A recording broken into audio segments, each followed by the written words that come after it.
Hello and welcome to the Oddschecker Cheltenham Festival preview. This is the Friday preview, Gold Cup Day, and I'm joined by an expert panel of guests as ever. We have Tony Calvin, is a racing broadcaster, journalist and tipster. Andy is of course Oddschecker's very own tipster. You can read his column daily on the website.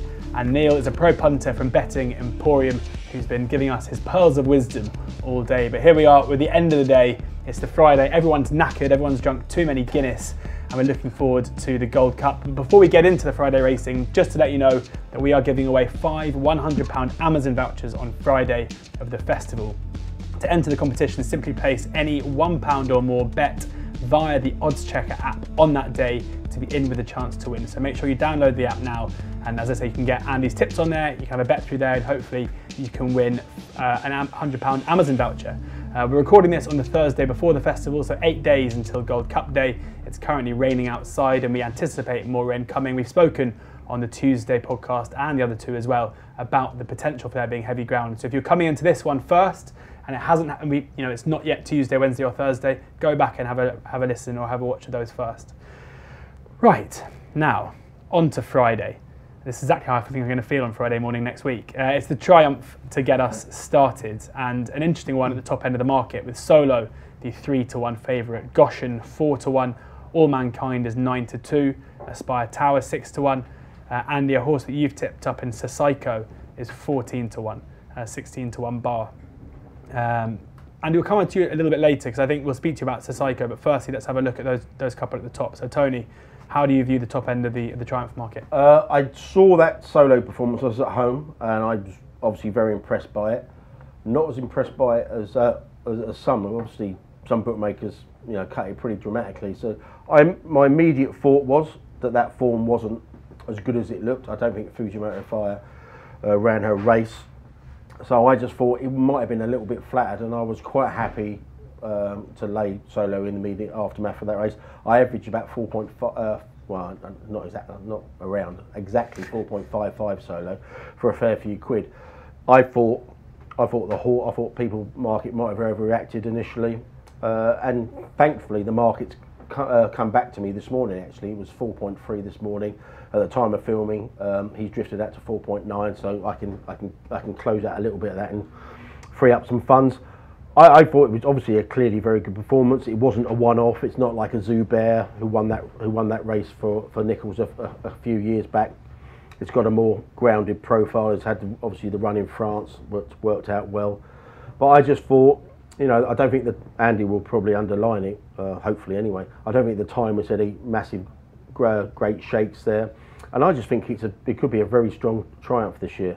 I think you've obviously got All Mankind, Aspire Tower, Goshen, literally could be anything kind of horse, and I think you've got the impressive Haydock winner Sasaiko in there. I quite like Cerberus for the Fred Winter a bit. It sounds like it's going to go for the Triumph, and I can see them maybe putting some headgear on that after what he did in Ireland last time. So at the moment, my sole bet in the race is actually a lay of Solo. I'd probably be looking to claw back a little bit of money from that, and like I said, because I've got so much money tied up on that at the moment, I need it for other markets. But I think Solo is now drifting out to 4-1. It's a more realistic price given the depth of the field. But at the moment, if I'm gonna have a bet, it might be Cerberus, but I'll probably just back it on the day and just see what rocks up here. It might not be a big field, but if it is and you get 4 places, I might be look towards Cerberus about 20-1 or bigger on the day, maybe. Cerberus 20-1 at the moment with Hills, so not NRNB. 16-1 non-run no bet is the best. I'd wait and there's a bigger price in the machine as well, isn't it, at the moment? So. Yeah. Like I said, it has got the Fred Winter opportunity, but JP's quite well catered for there. Yeah. But, yeah. Neil, at the moment, Goshen is the favourite on the exchanges. Do you think that's right to you? Well, I'm not that surprised it's favourite, but I guess because I'm sort of a bit like Tony. We're both probably kind of cynical and bitter and basically what I've left Andy out of that. But obviously everyone sees that Solo performance. Everyone goes, wow. Yeah. So that's what I mean. The time to take it on was in the immediate aftermath. I have that my punting mentality. I think is similar to yours in that when I see something, I was kind of thinking wow, but I was also thinking yeah, but we can easily pick holes in this. You know, first of all, it's Kempton. You know, there's a totally different kind of track. You know, you're seeing opportunity. Yeah, and also you've got hair. I do remember that, but I was. You've got a liquid market on Betfair, and obviously, if people are really watching that race and want to get on, you can get filled at some artificially low levels. I mean, I started laying at a 5.2 and I was like laying at a 4.1 at the end, so I didn't probably trade it as well as I could have done, but I was quite happy to get it in the book just over 7 to 2. But now, like I said, I might give it a bit back if it drifts out to 9 to 2. But I'm quite happy with my position there, given the depth of the field. But in answer to your question, that because I had that sort of feeling, I'm not that surprised that Goshen's favourite. But having said that, in terms of like what I think about Goshen, I don't really fancy Goshen. I mean, I think Goshen's what I could see, it seems to jump to the right, and I sort of thought if I was in Tony's position and I'd laid solo already, I might think, well, I'll stick Goshen in the book as well and lay the 2 at 5 to 4 coupled, because it looks, although the field will probably cut up, it looks quite a decent triumph, and it looks kind of open. I sort of thought that the Dublin Festival race was all right actually. I know the favourite, tipped up, and then the other horse came there to win it and didn't. You know, it was a bit of a funny race, wasn't it? But I bet the winner of that race. Sorry, it's my forgetting the names of horses. Wave of the Sea. Come up again. Wave of the Sea. Yeah. I mean, I didn't see there was that much wrong with that form. Like, that looks like a proper stayer that will come from off the pace. The Triumph has always run at a fast pace. It could be pretty sloggy by Friday, and that looks like one that will be there or thereabouts at the end. And I thought each way that looked quite fair, and it's, I don't know, to my shock, it hasn't totally shortened up at all, and I've been forced to just keep having a little bit more on actually. So I'm probably going to end up with too much on it. I also thought the favourite in that race, Aspire Tower, you know, it was 7 to 2 to win the Triumph. Obviously, we didn't know about Solo at that stage. We'd never seen Solo. So, of course, it should drift for that, and of course, it should drift for falling in a trial race. But it's drifted a hell of a lot, you know. I mean, it probably would have won that. I mean, it was very short odds on Betfair and running in that race in Dublin.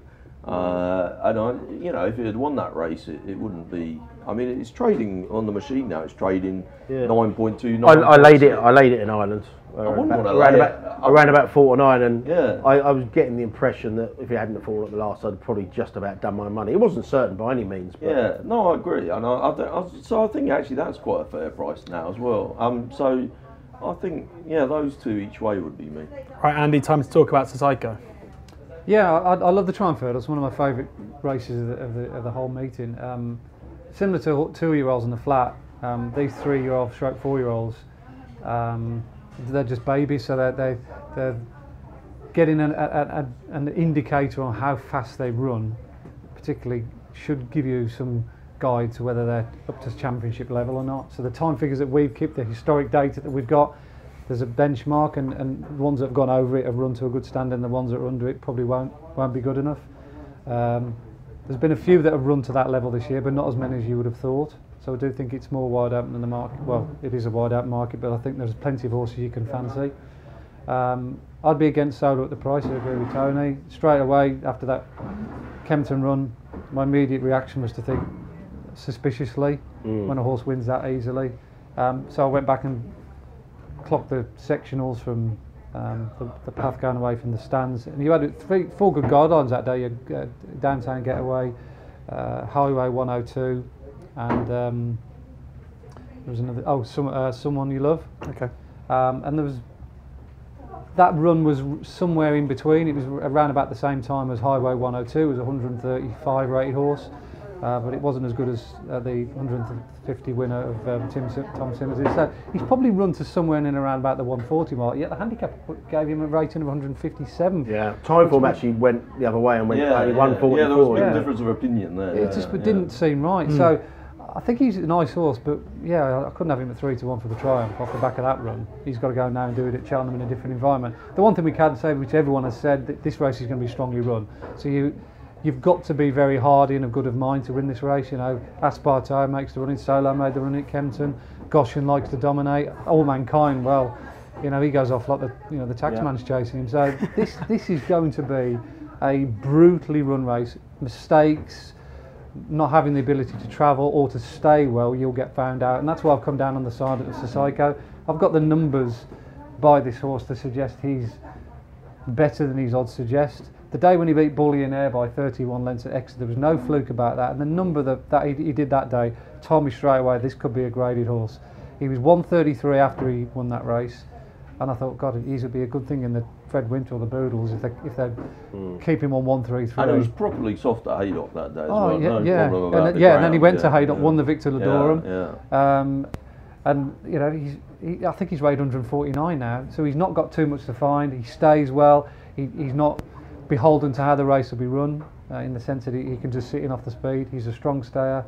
I'm very, very keen on Sissoko, and if the ground is soft on the day, I'll be disappointed if he doesn't run well. Sissoko currently 14-1 best price. That is with Bet365, non-runner, no bet. I don't think you'll find a more in-depth Triumph Hurdle preview than we just did there, but that means we're going to have to go fairly quickly through the rest of Friday. The County Hurdle is next up. Ciel de Neige is 9-1, Mohayed 11-1, Aramon 12-1, Janadil 16, Adaji 16, 20-1 bar. Any thoughts on this, guys? Go on, sorry. No, I think Ciel de Neige went up £4 for that Betfair Hurdle run. It sounds like the plan was to track Not So Sleepy there. Obviously, Not So Sleepy blew the start from the standing start, and I think they were left in front far too soon. So I think you can upgrade that performance. The handicapper hasn't been too punitive with him, and I think he's still got a very good chance. But I haven't had a bet at this point. Okay, Andy? Yeah, I haven't had a bet. My two I've circled off are Concertista, which Tony's already mentioned in the mares. But if she came here, she'd be a player. And the other mare that won last year was Eglantine de Soy, who proved that Cheltenham in a big field environment, a strongly run race. That mare's race was a good time figure. Yeah, I was going to say that to you. Really good. It was the best time figure on the day, and it was better than the County Hurdle. You got 50-1 and a 66-1 poke, and it wasn't any fluke about it from the time, was it? Not at all. And she made a massive move last time at Leopardstown. If you go back and watch a video, she went from about 15th to almost taking up the running, going down to the last in that very good handicap that won the way of one of Charles Burns's. And she just paid for that huge charge on the running, but the engine's there, and she's just had her season, been geared around Cheltenham again. So yeah, those are the two I'd marked off: Eglantine de Soy and Concertista. De Soy is 20-1 with a few at the moment, and Concertista 25-1. You want the no bet there, Sky Bet and Coral currently. Neil? I did see another stat here actually on the handicap debutants. It must be the same guy. Must have tweeted it. They haven't had a winner in the county since 1993. So again, that would have put me off of any of those. But Harambe was one I was looking at of Alan King's. It won the Greatwood in November, and then it got brought down in the Betfair Hurdle, and I think it was running an okay race there, and might have been in the shake-up. So I just thought it was quite a big price. But I haven't got vastly involved in this race. I'm sure I'll have 4 or 5 bets on the day, but not yet. Okay, yeah, Harambe 33-1. That is with Ladbrokes, non-run, no bet. The Albert Bartlett now, Time Hill is 9-2 is the favourite. Monkfish is 11-2. Latest exhibition 6-1. Harry Senior 10-1. The big breakaway 12-1.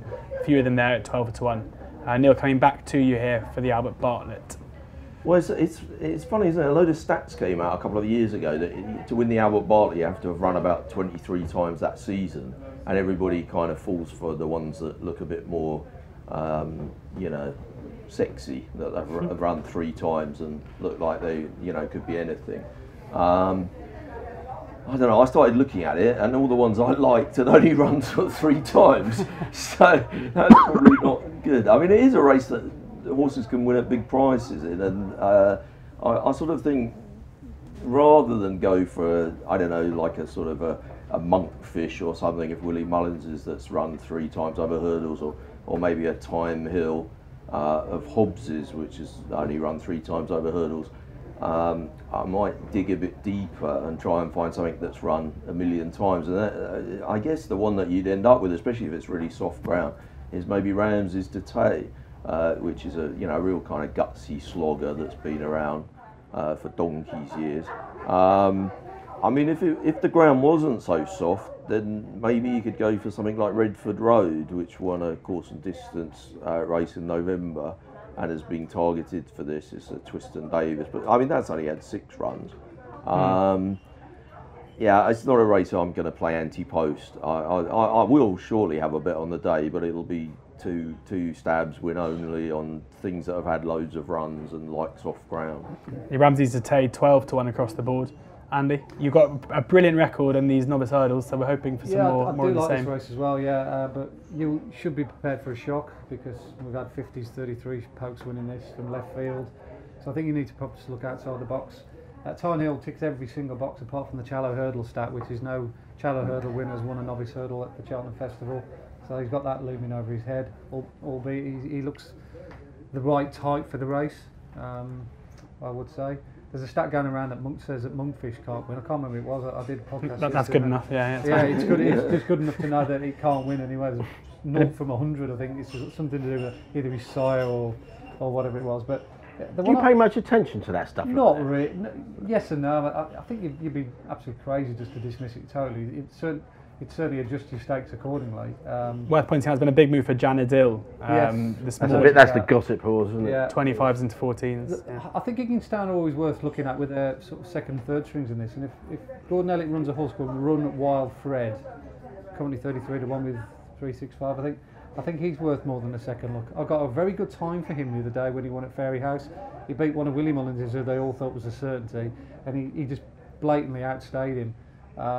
He looks a copper bottom stayer that has already proven to me that he can run fast over 3 miles on soft ground, and that's what you want. You want something that's done a number that can prove it's got the stamina required for a race of this nature, like so many before, you know what I mean, Harry, Manila Indo and all that lot. So yeah, he's a bit of a dark one, but whatever race he runs in at the festival, I'll be looking to have a few good on him, and I've got a sneaky feeling it might be in the Albert Bartlett. Yeah, Run Wild Fred 33-1, as you say, with Bet365. Tony? Yeah, just coming into that, when you mentioned the Gordon Ellick horses there, I mean, I'd be a little bit concerned about his stable form. He's, you've got the likes of Nichols and Mullins are coming in really firing at 25% strike rates. Gordon, the last fortnight, has only had 4 winners at a strike rate of 8%, so you wouldn't say they're pulling up any trees. So have a look at the trainer form, nearer the time maybe, to see what the situation is there. Like everyone else, I saw Ramsay Detail win at Doncaster, and I just thought, being clever, it's all getting up 25s, and you go on Twitter and everybody's tipping it up, and 12-1's probably, the bird has flown certainly there, but I'm on it, 25s and 20s and 16s, so I'm very happy with that position. I want to see, really bottomless ground for that. It's a grinder, very experienced chaser and the like, so it's got a nice profile for all last year's winner, kind of like. Went against the norm. Ramsay Detail for me. This kind of race, if you haven't had a bet now, just wait, because if there's a big field like it normally is, you're going to get some extra places as well. And also, obviously, we are guessing even more so about the ground on the Friday than on the Tuesday. So Tony and Neil pointing out Ramsay's Detail, but one to sit on for the time being. On to the big race of the day and probably of the week. This is a race that, Andy, you've got pretty well in a pretty decent position given your column after a certain race last year, I should say. But Album Photo is the 4-1 favourite alongside Santini at the same price. Delta Work is 6-1, Lost in Translation 13-2, Clander's Oboe 8-1, Kenboy 9-1, Presenting Percy 11-1. What a Gold Cup it looks like we have in store for us. A tricky one to make sense of. Andy, will come to you first, and you, as I say, put up Santini and Delta Work last year, I think at 33s and 25s. Decent posse. Yeah, good. Yeah, I wouldn't want to swap it, would you? I must admit, after top of the game was out for the season, Santini struggled to beat Now McGinty, Delta Work finished 4th of 6 at Down Raw first time out. I was thinking, what a genius I am. Having said that the RSA was the best race run at last year's Cheltenham Festival, for me to have complete egg on my face thinking, God almighty, I'm in trouble here. But it's been quality shines It's been a long doesn't it? season, and Santini's managed to work himself back into a good position. I was really impressed with him when he beat Bristol the Mail last time out. He made a mistake 2 out, which could have derailed a lesser horse than him, but I just love the way he came up the hill. It's hard to see Santini not going well, given the preparation he had for last year's race. I mean, he just about made the RSA. They patched him up and said, right, just go and run, and what an unbelievable run it was as well. But the circuit sectionals for the top of the game Santini dealt with were better than Altior. Which is unthinkable, unfathomable, isn't it? 3 mile novices to run faster than a Grade 1 2 miler. It was just an astonishing race, and that was off the back end of a 3 mile race. So I thought that the novices coming through were the ones to concentrate on in this year's race. And Delta Works won twice subsequently. His jumping's not as good as Santini. He'll always go and ignorantly kick one out the ground, or just rub 1 or 2. Because he jumps a little bit flat backed. But he does stay well. He loves Cheltenham. He's won at the festival. Santini, obviously, with his good run last year. On the ground, Santini better than Delta Work. Yeah, I'd say so. I'd say so. I don't think it'll stop Delta Work. It's just his mistakes for me, Delta Work, which might creep into his game, that might prevent him winning. But I wouldn't swap the position I'm in. I've got 2 big chances, and I'm not really scared of anything else. I'm not really frightened of Albert Photo, Clanders Oboe. He's got to prove himself around Cheltenham, and I'm looking down the rest of the list. I'm thinking, well, given the nature of Clanders Oboe's kind of obviously comes into this with a similar form line, but the performance itself very different. Do you assess him as being a better horse coming to this Cheltenham after that win at Kempton, or do you think? What concern does the form at Cheltenham concern you as much, given the performance we've seen? I think on balance you'd have to say he's better on a flat track. I mean, you have to look at what he's done. He hasn't run badly at Cheltenham, by the way. Even his Triumph Hurdle was a good run, and his handicap runs were good, but it's still there. He hasn't won at Cheltenham. Yeah. Whereas others have. I've lost in translation. Obviously, has to resurrect his career. After that poor run at King George. It's not a horse I want to be backing off the back of a pull-up, an unexplainably bad run. Look, he might run well to the Betfair form, but he'd probably still have to improve on a line through Bristol to beat Santini. So look, I think Santini's the bomb-proof one, and Delta hopefully will run all right. Tony? I think it's a nasty little race. You're going to get a 9 or 10 runners. There's going to be no real each-way angle into the race. I wouldn't have a firm opinion about any one of 4 or 5 could win. If I was going to back one now, maybe Albert Photo, but 4 to 1's not any great shakes. Obviously, Santini, Nicky Henderson's already come out and said he's going to wear cheap pieces first time in the Gold Cup. Obviously, if you go down the stat route, I mean, that's first time headgear at the Cheltenham Festival. Everyone's saying that's a massive negative, but I think that could bring about some improvement with the horse. Lost in translation, you can't really have him on the back of that one last time, but again, you go back and have a look at that Betfair Chase win. You can't dismiss him. Clanders Oboe, wide margin King George winner. You can literally make a fair form case for about 5 or 6 of these. Which is how it should be in this race, really, isn't it? Yeah, but like I said, there's no price angle into the race from what I can see. I haven't had a bet, and I probably won't have a bet, to be perfectly honest with you. No, I'm sure whatever happens, I'll definitely play win only. It's a terrible race for having an each way bet. Delta Work on soft 3-3-2-4 3-1-3-4. Delta Work on quicker than soft 2-1-2-1-1-1-1-1-1. So I love Delta Work, but that's pretty compelling, isn't it? I can't really back that. Lost compelling if we knew what the ground was on the Friday. Yeah, well, that's true. Lost in translation, Clanders Oboe. I thought if this is like a proper slog and a real dour staying battle, I don't fancy either of those two for that kind of thing. I quite like Album Photo. I bet Album Photo last year, actually. I could easily bet that. But I think I didn't. I know there was a lot of people talking about Bristol de May last year, and obviously, it's got great form at Haydock, and that's a totally different track to Cheltenham. But it is a horse that's run well, on soft ground. I thought it was a little bit unlucky versus Santini last time, really. I felt like it could or should have won that race. I think I've got to back that at a big price, but I'm not going to fall into the trap of saying, oh, it's 20 to 1, 25 to 1, whatever, so I have to back it each way, which a lot of punters do. The fact that it's not a good race for having each way bets is not changed by the fact that the horse I kind of like is a big price. So I'll have a win-only dart on that. Has Presenting Percy done a speed figure that would put him in there? Not recently, no. He's been disappointing for one reason or another. I can't quite put my finger on why he hasn't done anything really of late that would make you want to be getting on him. I mean, he seems to have just gone backwards since he won the Gold Cup. It's the Gold Cup angle that slightly puts me off with Albert Bartlett in many respects. It's so difficult to win another Gold Cup. We've seen better horses than Albert Photo fail. When he cut on that comeback in the Savills, that was a decent time performance as well, though, wasn't it? Yeah. And he obviously, unless he's had a problem, will he just have one target all year? And he's been mindful of that Gold Cup stat, maybe.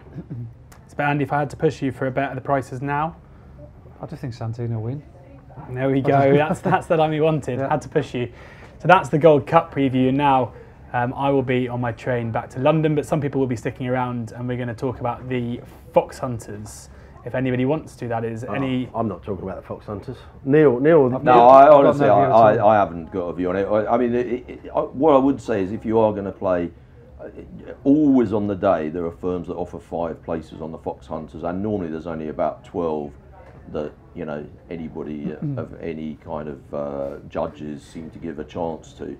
The Betfair market is often sort of 50 bar 6 or something like that, and the Foxhunters, and they're betting each way 5 places. So I was suckered into Cad de Burley last year, and it never went, and I did my absolutes on that, and I thought never again. I think that's a horse that doesn't like soft ground, isn't it? He doesn't know. So that would probably put me off. But that ran a... Oh, well, Cad de Burley is 10 to 1, so we can draw a line through that. Maybe Topwood might be that was placed. He finished second or third last year. Second year before. Topwood 16 to 1. The favourite is Hazel Hill at 5 to 1. Manella Rocco 7 to 1 alongside Bill Away. But I don't see any need to rush in now. We might as well wait till the day. He's been an improved horse this year, hasn't he, Manella Rocco? Just seems to have got his mojo back from somewhere. Yeah, 7-1s with Hills, non-run, no bet, best price is 6 to 1 with Betfred. We'll move on from the Foxhunters though. I'm sure some other previews will cover it in better detail than us, but we need to move on. The Grand Annual next, Green and a Teen is 6 to 1, Lisp 9 to 1. Brelon Das, who we've just spoken about, is 14 to 1 for this one. Chosen Mate 14 to 1, Eclair de Beaufort 14 to 1, Lady Buttons and Paloma Blue, and on the slopes all 16 to 1. I've missed the boat with Grenadine. I was very impressed with it. Musselburgh. I thought Fakenham, he jumped really well around there. I think he's a well handicapped horse. 6 to 1. I'm not playing now. I think it's the one to beat. Interestingly, Gino Trail won on his first start for Fergal O'Brien last weekend. Apparently they're thinking about backing up. He was second in this race a couple of years ago. If it is testing ground, it will like it. It's just a matter of whether he was bang fit for Doncaster, and backing up a couple of weeks later might not be ideal for a 13-year-old. So I imagine it will bust every single stat out there if Gino Trail goes and wins this. But I think the market has got it right with Grenadine at the top of the market. Whether it's my kind of bet at 6 to 1 at this point, well, the answer is no. But like I say, I'll wait until we see what the ground is on the day. But I think Nichols has got a well handicapped, improving horse there, and I think it's the right favourite.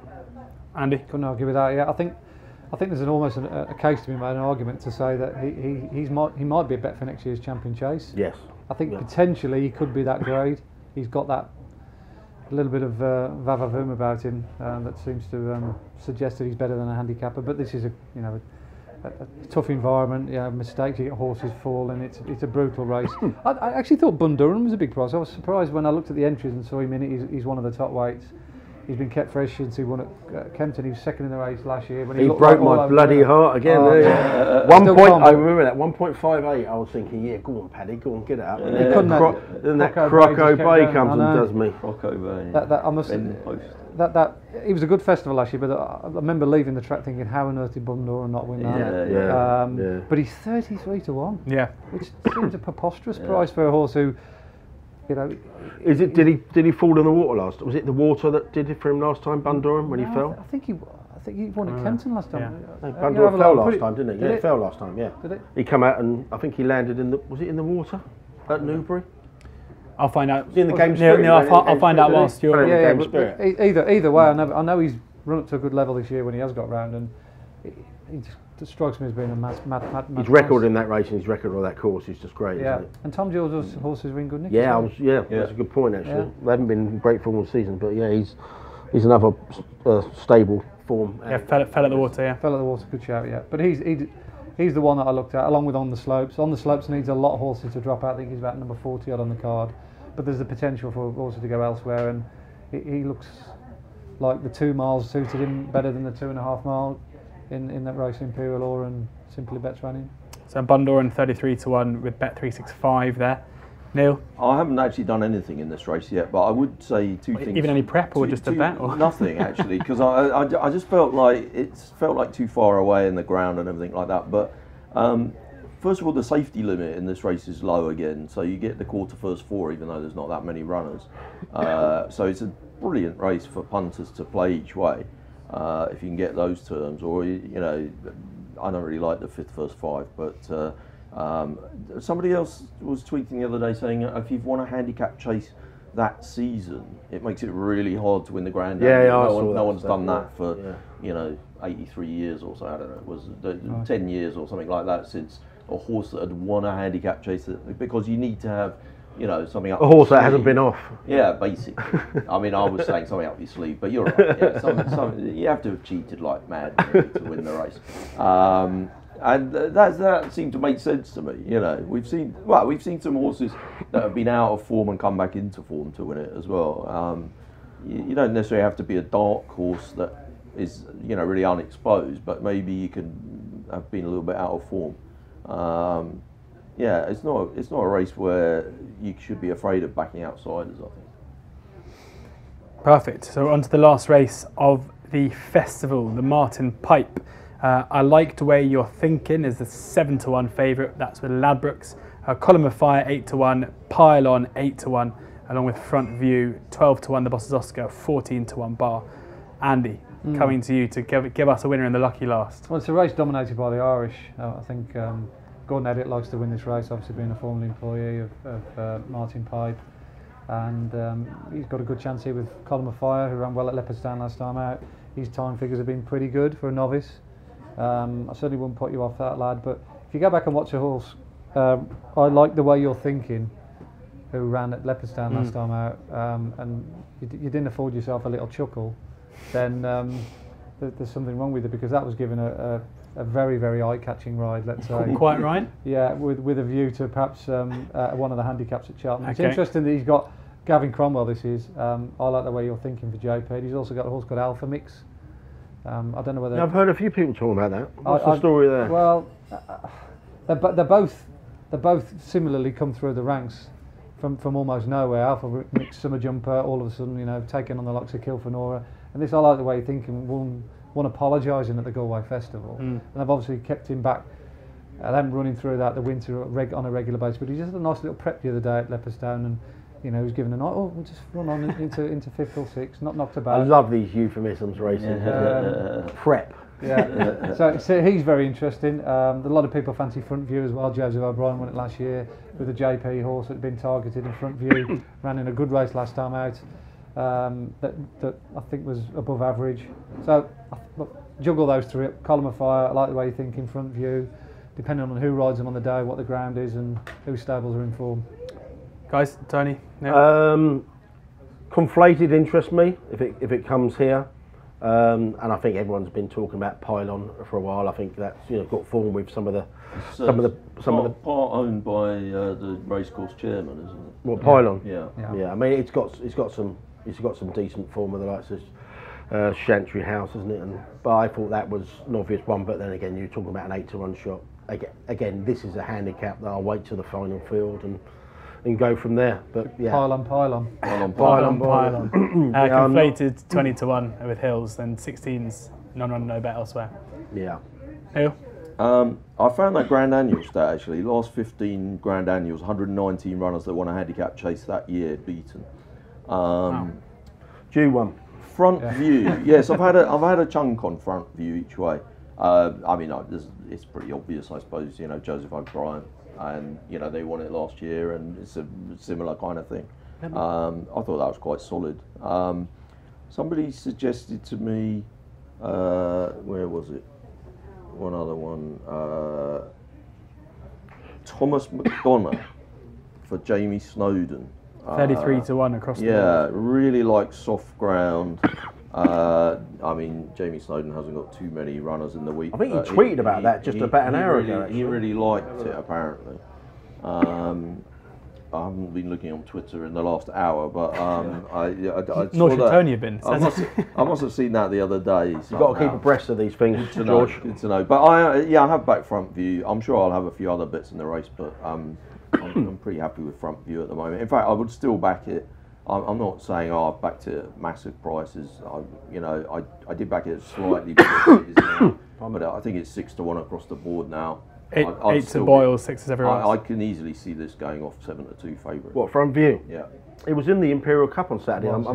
They've taken it out, though. Yeah. Front view there with a nice little selection from Neil to end this year's Cheltenham Festival previews. Thank you very much to Tony, Andy and Neil for providing their insight. I hope you've enjoyed either watching or listening to these previews. We have of course done Tuesday, Wednesday and Thursday as well. If you've come to this one first, you can find them on all podcast platforms and on the Oddschecker YouTube channel, for which you should subscribe. I hope everyone enjoys the festival, enjoys using Oddschecker, and hopefully we've won you a few quid.